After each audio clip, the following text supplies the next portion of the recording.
प्रिय देशवासियों, जीवन के हर क्षेत्र में नयापन, आधुनिकता अनिवार्य होती है, वरना वही कभी कभी हमारे लिए बोझ बन जाती है। भारत के कृषि जगत में आधुनिकता ये समय की मांग है। बहुत देर हो चुकी है, हम बहुत समय गंवा चुके हैं। एग्रीकल्चर सेक्टर में रोजगार के नए अवसर पैदा करने के लिए, किसानों की आय बढ़ाने के लिए परंपरागत कृषि के साथ ही नए विकल्पों को, नए नए इनोवेशंस को अपनाना भी उतना ही जरूरी है। व्हाइट रिवॉल्यूशन के दौरान देश ने इससे अनुभव किया है। अब बी फार्मिंग भी ऐसा ही एक विकल्प बनकर के उभर रहा है।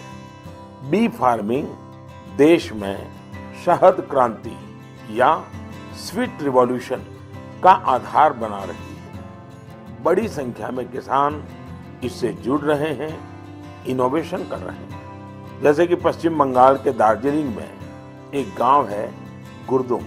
पहाड़ों की इतनी ऊंचाई, भौगोलिक दिक्कतें, लेकिन यहाँ के लोगों ने हनी बी फार्मिंग का काम शुरू किया और आज इस जगह पर बने शहद की, मधु की अच्छी मांग हो रही है। इससे किसानों की आमदनी भी बढ़ रही है। पश्चिम बंगाल के ही सुंदरबन इलाकों का प्राकृतिक ऑर्गेनिक हनी तो देश दुनिया में पसंद किया जाता है। ऐसा ही एक व्यक्तिगत अनुभव मुझे गुजरात का भी है।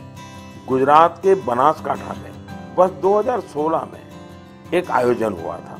उस कार्यक्रम में मैंने लोगों से कहा कि यहाँ इतनी संभावनाएं हैं, क्यों न बनासकांठा और हमारे यहाँ के किसान स्वीट रिवॉल्यूशन का नया अध्याय लिखे। आपको जानकर खुशी होगी, इतने कम समय में बनासकांठा शहद उत्पादन का प्रमुख केंद्र बन गया है। आज बनासकांठा के किसान हनी से लाखों रुपये सालाना कमा रहे हैं। ऐसा ही एक उदाहरण हरियाणा के यमुनानगर का भी है। यमुनानगर में किसान बी फार्मिंग करके सालाना कई 100 टन शहद पैदा कर रहे हैं, अपनी आय बढ़ा रहे हैं। किसानों की इस मेहनत का परिणाम है कि देश में शहद का उत्पादन लगातार बढ़ रहा है और सालाना करीब 1.25 लाख टन पहुंचा है। इसमें से बड़ी मात्रा में शहद विदेशों में निर्यात भी हो रहा है। साथियों, हनी बी फार्मिंग में केवल शहद से ही आय नहीं होती, बल्कि बी वैक्स भी आय का एक बहुत बड़ा माध्यम है। Pharma industry, food industry, textile और कॉस्मेटिक इंडस्ट्री, हर जगह बी वैक्स की डिमांड है। हमारा देश फिलहाल बी वैक्स का आयात करता है, लेकिन हमारे किसान अब ये स्थिति तेजी से बदल रहे हैं।